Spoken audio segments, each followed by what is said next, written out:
Good morning and welcome once again to Inquisition Update. My name's Tom Fress and I'll be your host for the next hour. You're listening to FirstAmendmentRadio.net. Thanks for tuning in, everybody.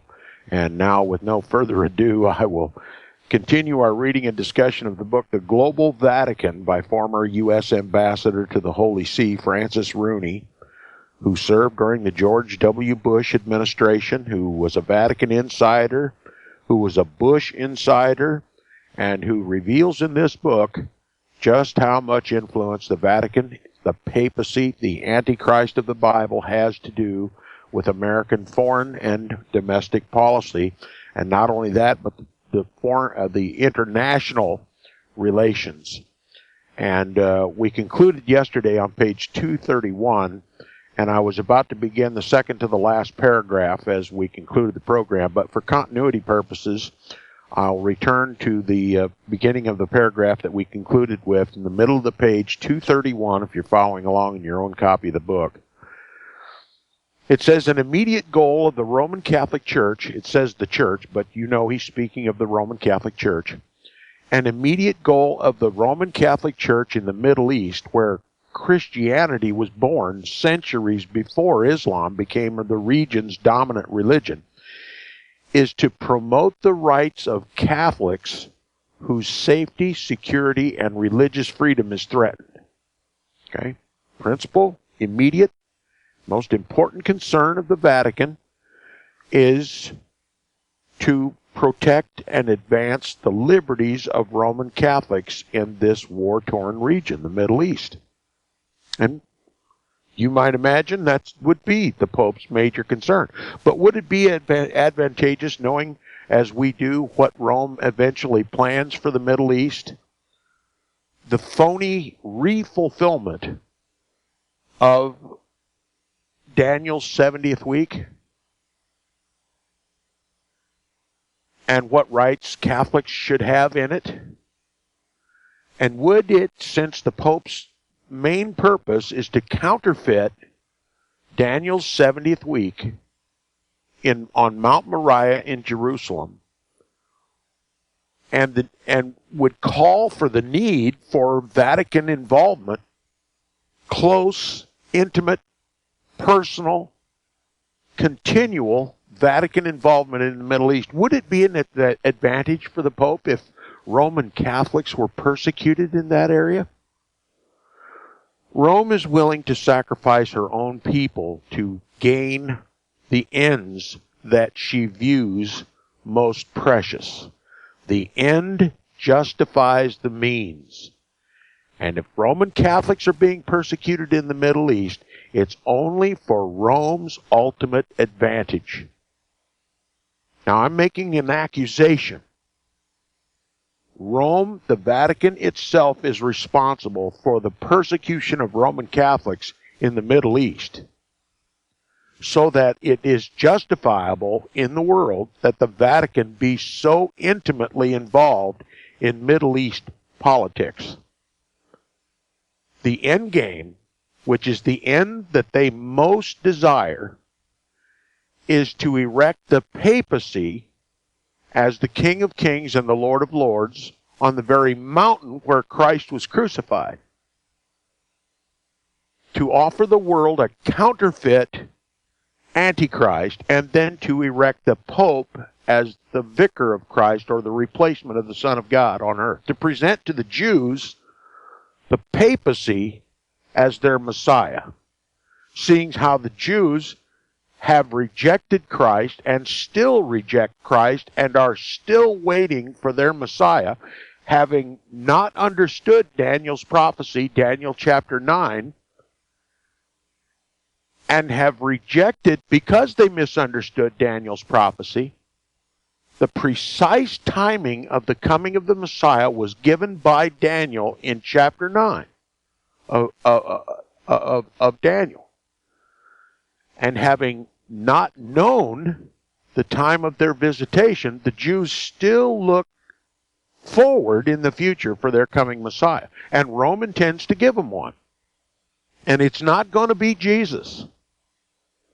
So they have to redo the 70th week of Daniel so convincingly that the Jews will accept whatever Rome puts up as their Messiah. Okay? So if it takes the persecution of Roman Catholics to justify Rome's and the United States' involvement in Israel, that is what Rome is more than willing to do. And so there is persecution against all Christians in the Middle East. And it's simply to justify United States and Vatican involvement.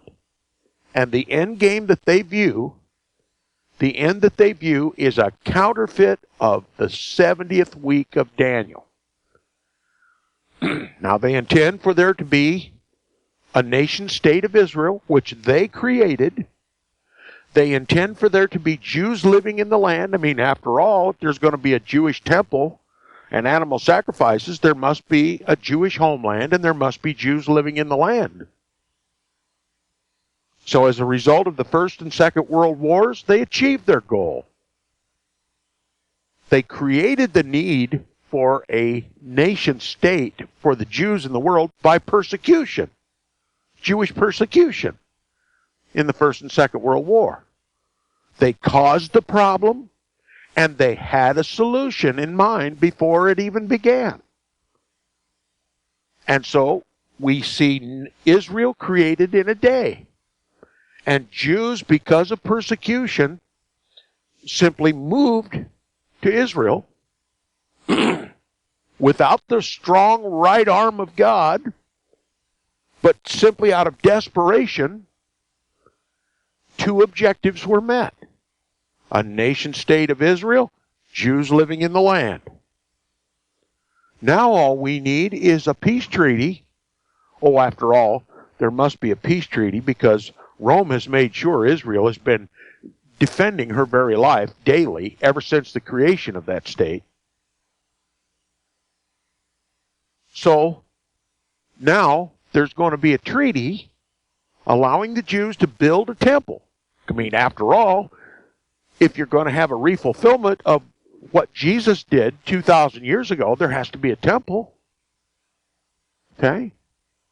And there has to be animal sacrifices, because the Messiah causes the sacrifices and oblations to cease, right? Or rather, the Antichrist. See, I'm getting the two fulfillments mixed up. The first one, it was the Messiah who caused the sacrifices and oblations to cease when he gave up his own life. God literally ended all Temple Mount worship when he gave his son. God provided the sacrifice. But neither the Jews nor the Romans like that eventuality. They don't like Daniel's fulfillment. They don't like Daniel chapter 9, verse 23 through 27. They don't like Jesus being the Messiah. They want somebody else, a representative of Satan, to be the Messiah. So they have to have a modern nation state of Israel. They have to have Jews living in the land. There has to be a peace treaty, so there has to be perpetual war. And they provided all of it. The Vatican has provided all of it. Now, the peace treaty is going to allow the Jews to begin animal sacrifices again. Sacrifices that God will not accept now that he has given his own begotten Son. There will be no Shekinah glory standing over the Holy of Holies. There will be, that house was left to the Jews desolate when they rejected their Lamb, their Messiah, 2,000 years ago, and it will remain desolate until the consummation.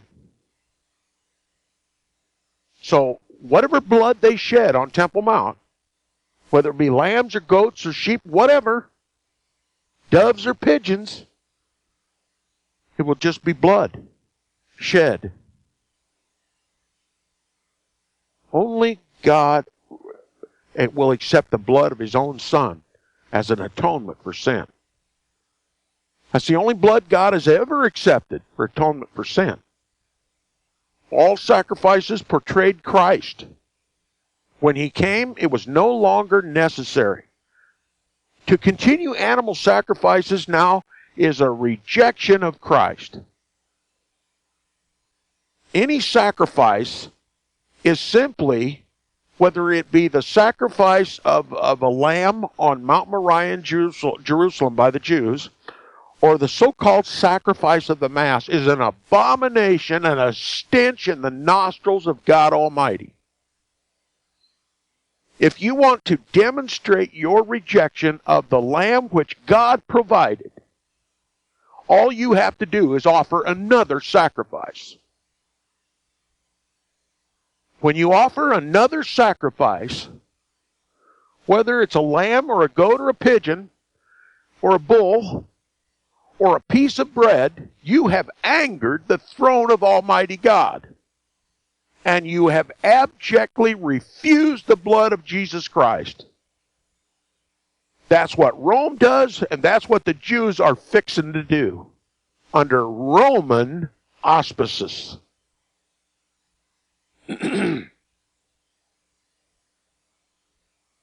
Their failure to understand Daniel's prophecy in chapter 9 was the reason the Jews did not know the time of their visitation. And that very prophecy is the one that has confused Christianity today. They believe that fulfillment is in the future, separated by 2,000 years of time. It's the greatest deception since the Garden of Eden, and it's going to have just as much consequence in the world.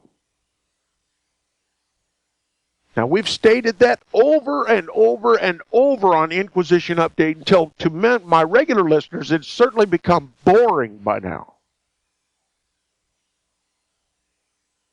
But it is the facts that are unfolding visible on the ground today. And Rome, in order to justify more and continued interference in the Middle East and involvement by the United States, her military right arm, the American Crusaders for the Pope, there has to be persecution of quote-unquote Christians in the Middle East. The Vatican absolutely needs Christians to be persecuted in the Middle East to justify her further continued action. The United States is helping this. If Christians are dying in the Middle East, you know darn well it's the CIA that's helping it. The Catholics in action at the government, the highest government levels in this country. I said the immediate goal of the church in the Middle East, as I told you, is the refulfillment of the 70th week of Daniel, but we're not supposed to know that, see? It says the immediate goal of the Roman Catholic Church in the Middle East, where Christianity was born centuries before Islam became the region's predominant religion, is to promote the rights of Catholics whose safety, security, and religious freedom is threatened. So now you know who's threatening the safety, the security, and the religious freedom of Catholics in the Middle East. It's the CIA, it's the Vatican. If Catholics and Christians die in the Middle East, it's because the United States and the Vatican needs it. They call it a sacrifice, a worthy sacrifice, a wicked end to achieve a desirable, a wicked means to achieve a desirable end. The end justifies the means. That's the motto of the Roman Catholic Church. That's the motto of the United States government. The end justifies the means. If a future 70th week of Daniel is the end that they desire, whatever means they use to achieve it is also good. All right?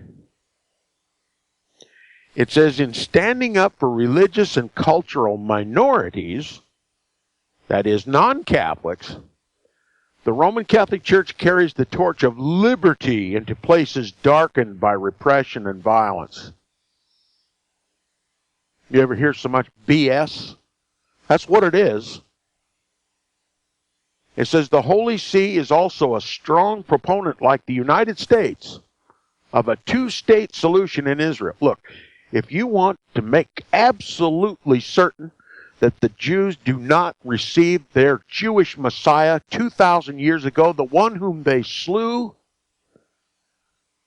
then you inundate them with daily threat of annihilation and so weary them with war that they'll sue for peace at any price. That's exactly what Rome did to the Protestants during the Revolutionary War and during the Civil War. They broke down this country. They broke it financially. They broke it spiritually by inundating them with perpetual war. And then they sued for peace at any price. And what was that price? To allow the Vatican to control the government. And all in the name of religious liberty. Let's end the fighting. Religious liberty. And what did we get? A government fashioned by Rome. And for Rome's benefit and for Rome's purpose. And that's what they intend to do in Israel with a two-state solution. Pit eternal enemies side by side in a trailer park and see what happens. You put the Hatfields and the McCoys side by side in two trailer houses not 20 feet apart and see what happens.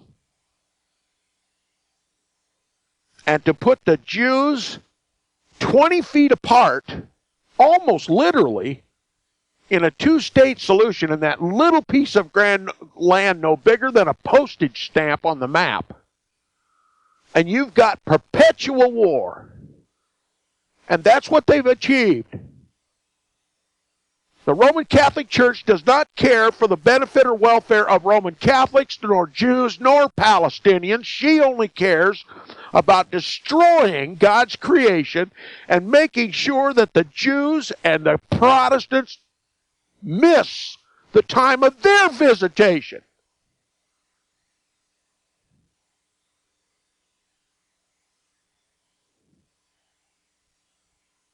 It's just incredible what's happening. And it's so vividly clear in my mind, I just sometimes find it difficult to describe the most obvious. It says, in standing up for religious and cultural minorities, if you're a religious and cultural minority, do you want the Vatican standing up for your rights? Worse yet, do you want Rome to establish what your rights are? That's what she's doing.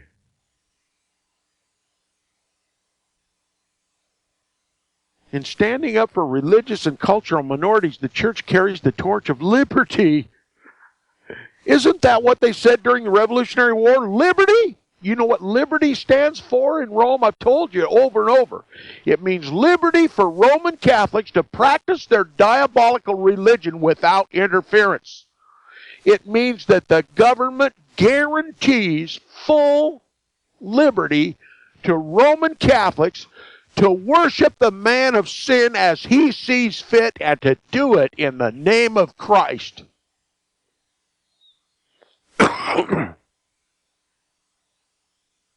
The Roman Catholic Church carries the torch of liberty into places darkened by repression and violence.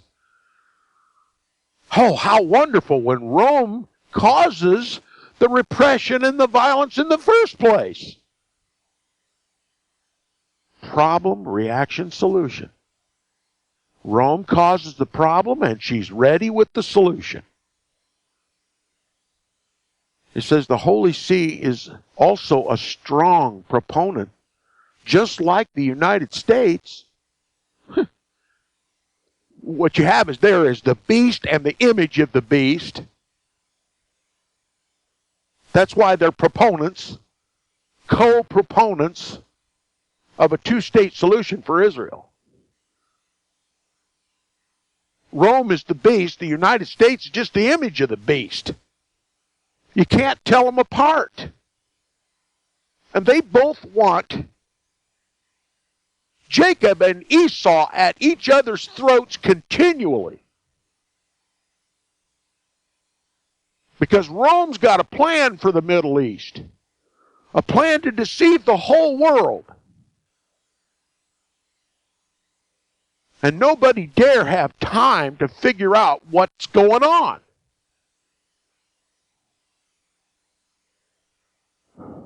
A strong proponent like the United States of a two-state solution in Israel. Not only would such an arrangement between Israelis and Palestinians do much for peace in the region, but it would also help protect and preserve holy sites of Bethlehem and Nazareth. Oh, how important that must be to quote-unquote Christians. As I ended the program yesterday, I told you in the Bible it says, Jesus said, your house is left unto you desolate. And that's when the King of Kings and the Lord of Lords walked out of that facility for the last time. That's what made it desolate. Jesus walked out, and with him the Father. And if that wasn't enough to get the message across to the Christ-rejecting Jews, God had the 10th Legion of the Roman army destroy that temple. Not one stone remained. God was not going to allow the Jews to remain in that land and continue animal sacrifices once he made the supreme sacrifice himself. So, if the temple is not holy, because that which is holy, that made it holy, has left the building, what holiness is there in anything called holy in Jerusalem? But Rome's all concerned about these holy sites. Why? Because they're going to be necessary to fulfill a phony refulfillment of the 70th week of Daniel. That which Jesus fulfilled 2,000 years ago perfectly and completely. And the whole purpose of it is to promote to the world a false Christ. To promote to the Jews a false Christ. To promote to apostate Protestantism a false Christ. Your government, the government of the United States of America, is working hand in hand with the Vatican to present to you a false Christ.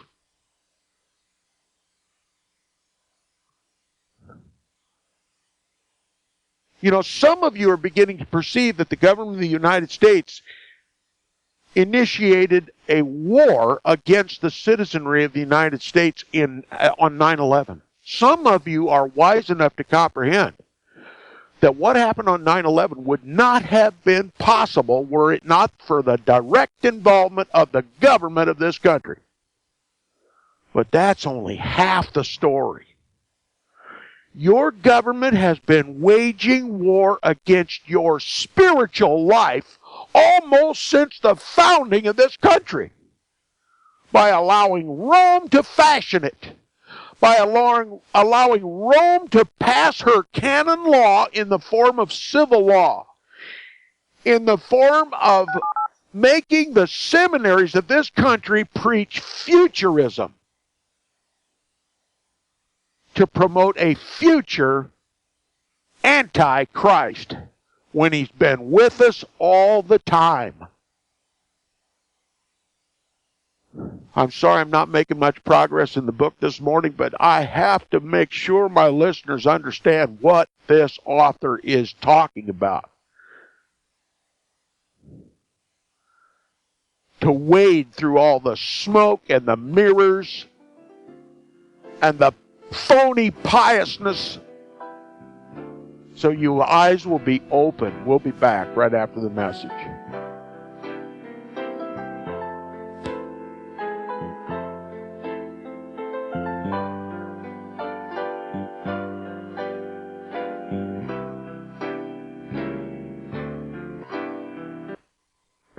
You're listening to FirstAmendmentRadio.com worldwide. Freedom is never free. We need your support today at FirstAmendmentRadio.com.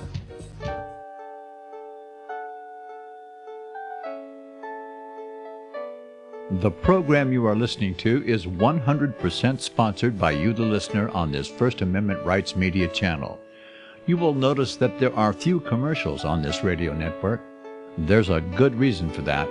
Corporate advertising dollars come with strings that limit program content.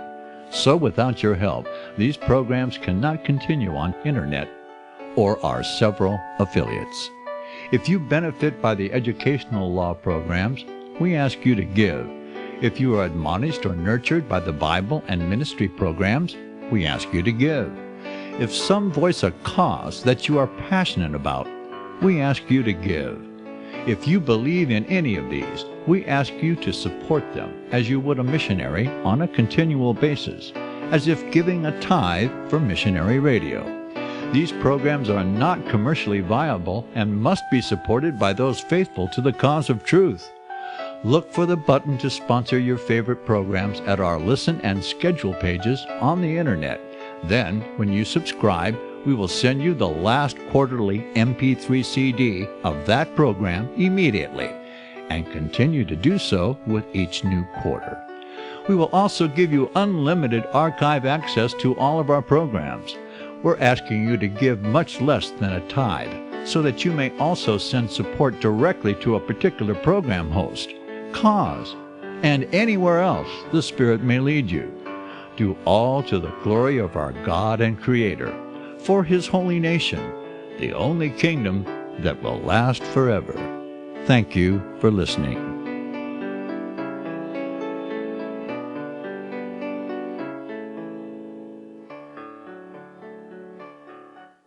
Gold and silver is tremendously undervalued. Global demand vastly exceeds mine supply by more than 60% annually. There is little in the financial world more certain than a coming explosion in the prices of gold and silver. The U.S. dollar continues to lose value and respect as the world's reserve currency. Our nation faces challenges on many fronts, and a day doesn't pass without another economist bringing forth warnings of impending economic calamity. There has never been a better time than right now to acquire physical gold and silver. Discount Gold and Silver Trading was founded on the principles of truth and honesty. We believe in providing a quality product, quality service, and most importantly, competitive pricing. We provide all forms of precious metals, including American gold, silver, platinum, and rare investment and circulated coins. Silver bars, rounds, and 90% silver bags are on hand for the silver investor. Gold self-directed IRAs are available. Call Discount Gold and Silver Trading at 1-800-375-4188. Toll free, that's 1-800-375-4188.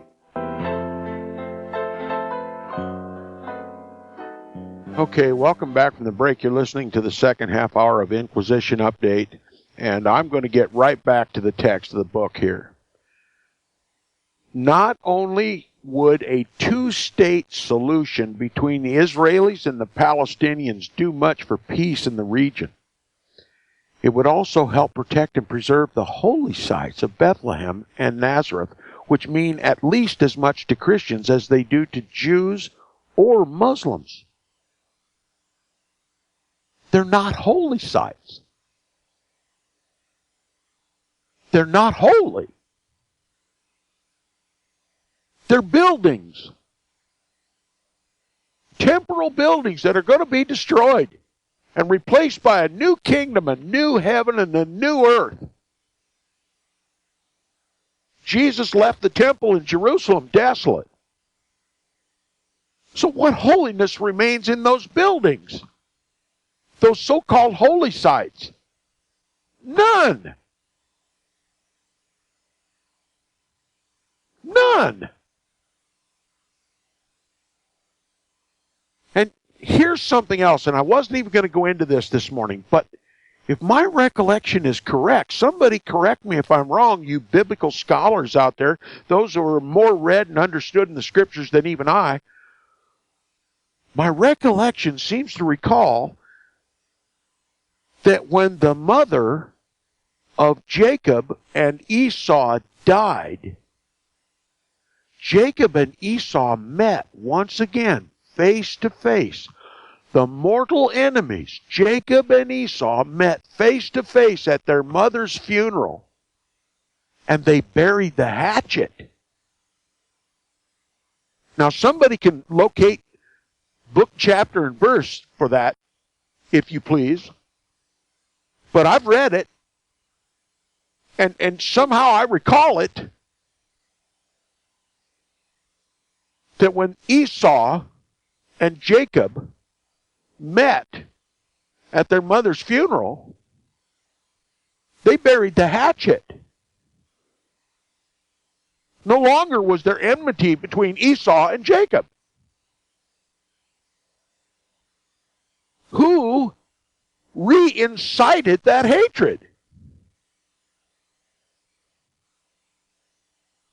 And for what purpose? Do you need me to tell you? Thanks to the diplomacy of Rome. Rome needs a controversy in the Middle East so she can fulfill her phony 70th week of Daniel. What better controversy, what more guaranteed controversy could there be but the re-inflammation of the enmity that was done away with between Esau and Jacob? And so Rome created Islam and then pitted it against Jacob.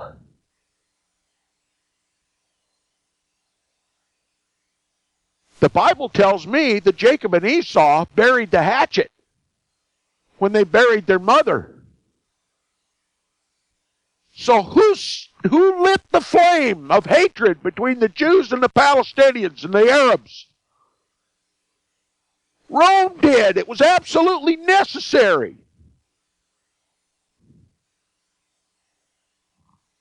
And there's your two-state solution. You got to have it to justify the greatest deception since the Garden of Eden. It's all of Rome's creation. It's all of Rome's making. The end justifies the means. When Jacob and Esau are at war, Rome wins. And the United States, your government is helping it. And your pastor behind your apostate Protestant church is helping it. You've been deceived morning, noon, and night. You've been deceived cradle to grave. From cradle to grave, you have been deceived. If you are from my generation, you have never been told the truth.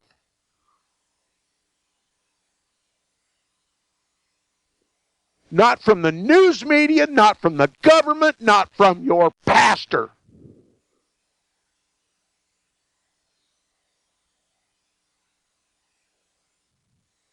You can't get more deceived.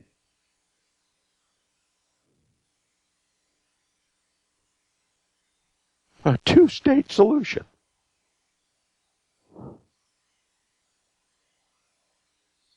And they're going to try to justify this to unify all these people under a false Christ because of their mutual love for buildings that are not holy, sites that are not holy. Jerusalem, Bethlehem, Nazareth, and the so-called holy sites, which Jesus plainly said with his own mouth were left desolate.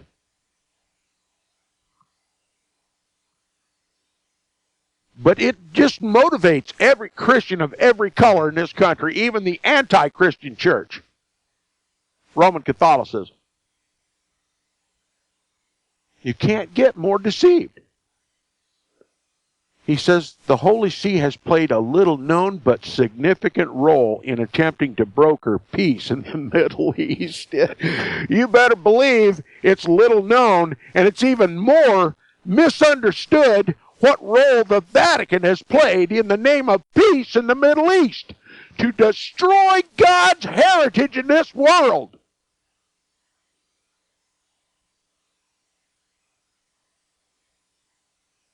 to destroy us physically, to destroy us spiritually. Both Jew and Gentile. And it's time we get a grip.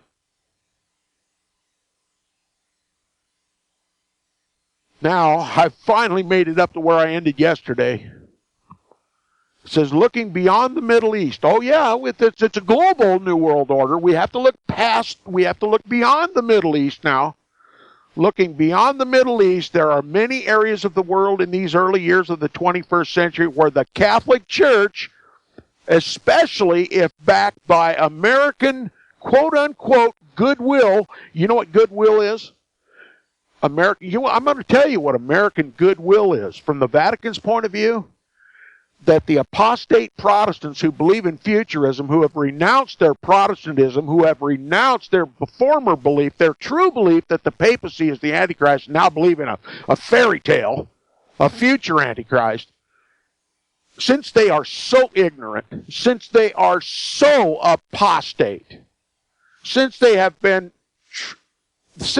so thoroughly debased themselves, since we have proven them lock, stock, and barrel to be a lot of fools, then they deserve nothing but to be slaves for the Roman pontiff. And so Rome authorizes the government to tax the heretics to death, oppress them in every way, lie to them at every stroke, confiscate their wealth in the name of taxation, and use it to finance papal proxy wars all over the world, to finance this futurist fulfillment in Israel. And make them think it's their idea. Are you starting to feel foolish? That's what Rome calls your goodwill. Doesn't it make you feel good to pay your taxes? Doesn't it make you feel good to go to church on Sunday and listen to all this cockamamie futurist lies? You're a real good Christian if you obey the civil power. You're a real good Christian if you go to Sunday school on Sunday and pay your tithes and offerings to your papist pastor and believe his futurist lies, pay your taxes and dutifully march off to crusades around the world, pay with your blood and your guts and your soul to advance the papacy. And all your hope is in Jerusalem now. Well, I'm telling you, if it's an earthly Jerusalem, it's the wrong Jerusalem. If it's a physical temple that you desire, you're going to get one, but you're going to lose your soul in the process.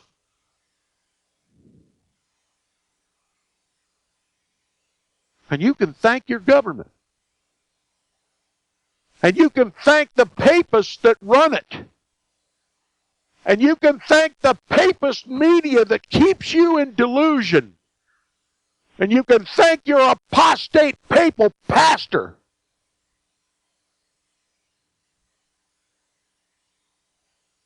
That's how they define American goodwill.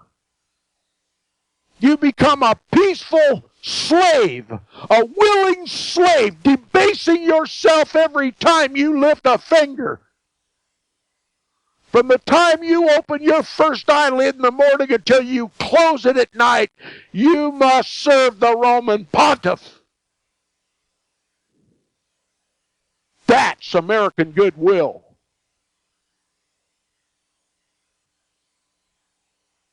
And we got to look past the Middle East. Oh yeah, that's the final act, the final scene. The stage has been set, but it's got to be a global deception now. And thanks to American goodwill, we can make a positive impact. One of the most important of these is Africa. Oh, yes, Africa. We have to conquer Africa for the Roman pontiff. It says Africa, where the Pope, whether Francis or his successor, will likely be an important moderating influence in the 21st century. Moderating? Moderating influence? Why do you think the Pope has to moderate anything in Africa? Because with the help of the Jesuits, the Roman Catholic CIA, the Catholics in action, have armed all of the violent factions in Africa.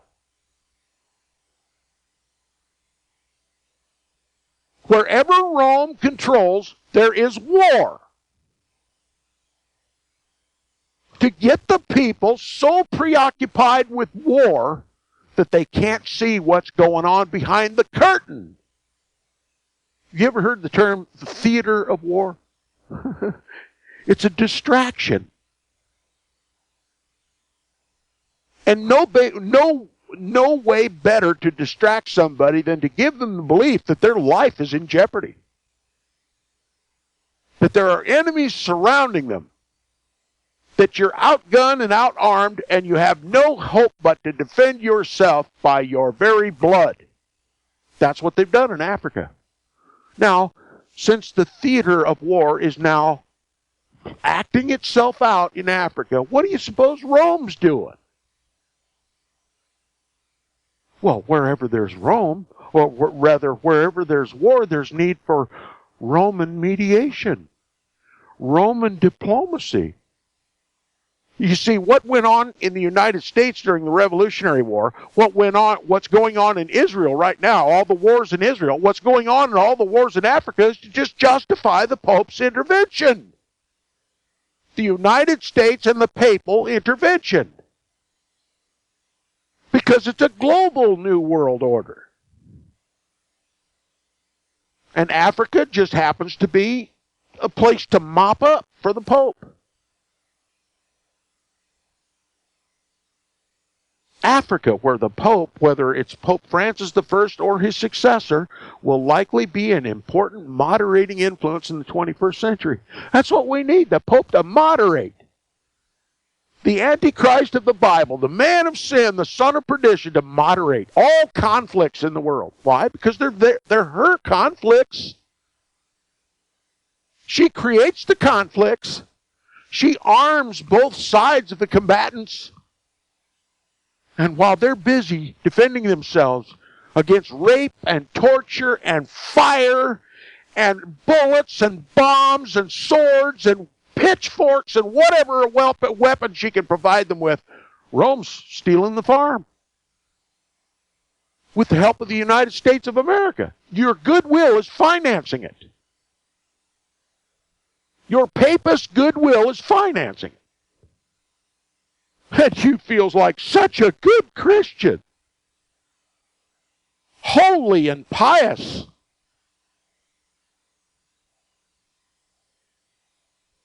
You know, the Bible says, thou shalt not kill. It's pretty simple, isn't it? So if somebody puts you in a situation where you have to kill, then what spirit is that power led by?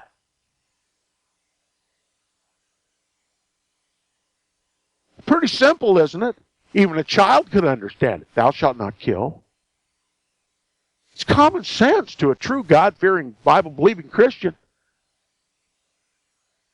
So if you're put in a situation where you must kill or be killed, who put you in that position? That's a good question for the Africans to ask right now. That would have been a good question for the Protestants of the colonial America to ask themselves. That would have been a good question for the Brits to ask themselves when they were racked by 3 civil wars. That's a good question for the Jews to ask themselves. Who has put us in a position of war? And for what purpose? You know what? We've got 2,000 years of Roman history that we can study if we have the ambition, the desire, the drive, the gift, the spirit to investigate, and you can come to no other conclusion but that the great warmonger of the world is the papacy. And who would we expect but the man of sin and the son of perdition that says, "Thou shalt kill"? And if you won't kill, I'll put you in jeopardy morning, noon, and night from your enemies. I'll force you to kill. I'll finance your killing, and it'll all benefit me. So Africa is the theater of war right now. And the Middle East, it's a global endeavor to create a global government. The world must be distracted by war so that Rome can do her bidding undetected. The greatest ally of a criminal is to have a distraction. Something to attend all the attention of the people away from the crime that's being committed.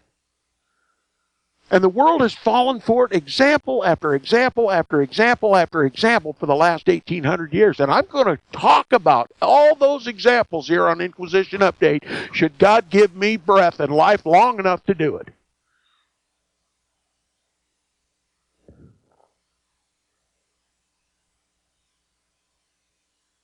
Yeah, Rome creates all the wars, all the problems. And whether it's Pope Francis I or one of his successors, the papacy will likely, oh yes, indeed, will be an important moderating influence in the 21st century, because the Pope needs war to justify his involvement. You see, a world at peace has no advantage for the man of war, because war is the motivating factor for change. The Roman Catholic Church makes no advancement at all in the world. The man of sin makes no advancement at all in the world unless there is war. It's through war, killing, that she advances her global agenda. You can't conquer the world by the man of peace. It takes the man of war to conquer the world. And you have him. The papacy. The Antichrist. He says Islam remains the dominant organized religion in much of Africa. Who'd have thunk it? It used to be Christians. The gospel had been spread to Africa. Christian churches, Bible-believing Christian churches, Protestant churches in nature, sprung up all over Africa, the northern part, except right all along the Mediterranean coast. Rome was losing ground every day in Africa. So Rome created Islam and made a deal with the Muslims. You conquer Jerusalem for me and give it me, and I'll let you have all of Africa. And that's why today Africa is Islamic. Rome wanted Jerusalem. Why does Rome want Jerusalem? Because she's going to phony up the 70th week of Daniel. It's been her plan all along. And who would have prevented her? Who in close proximity could have prevented her from doing that? The Bible-believing Christians in northern Africa.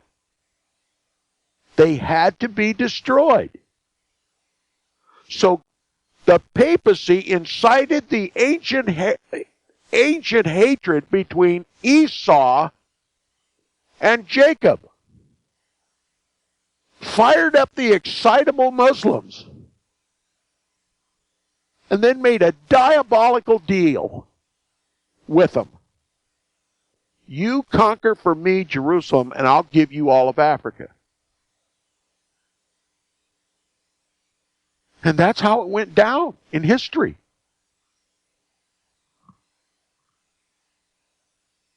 Rome still covets Jerusalem more than anything in the world.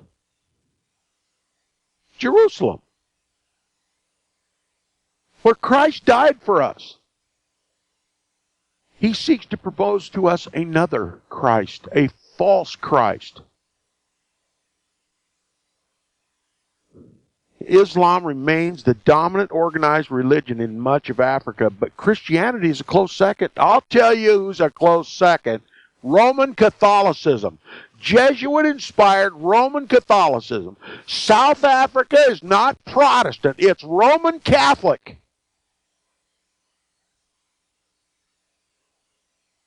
And says, and Catholicism is deeply rooted. You better believe she's deeply rooted in Africa. In the 20th century, the Catholic population in Africa grew from less than 2 million to 130 million. Today, according to some estimates, as many as 185 million Catholics live on the continent, and countries like Uganda, Nigeria are overflowing with seminarians and priests. Just like colonial America. After John Carroll helped us get our Constitution, the Jesuits were free to come to this country. They've run it ever since. Of course, this author doesn't admit they're Jesuits, but he does admit they are seminarians and priests. He says this is a bright spot for the Roman Catholic Church. Yeah, dark Africa, where the gospel was denied, has now become a bright spot for the papacy. Good news for Africa, where the Roman Catholic Church has given great material and spiritual aid to end poverty, illiteracy, disease, and war. Well, it worked in the United States. Why wouldn't it work in Africa? You see, the agent of the papacy is the government. And if the government can enslave you with promises of an education to alleviate poverty and illiteracy, if it offers you benefits, you're going to take them, and that is how Rome gets control. You take anything from the federal government, and Rome has you lock, stock, and barrel. It worked in America. Americans still haven't figured it out, so we still have a chance to use the same diabolical system in Africa, and that's exactly what they're going to do.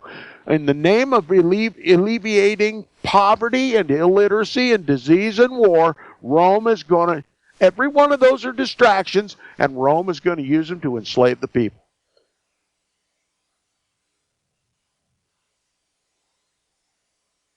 It says, Caritas Internationalis, the Catholic charity organization, is a leading and necessary presence in humanitarian emergencies in Darfur. That's right. You're going to get everything from Catholic charities.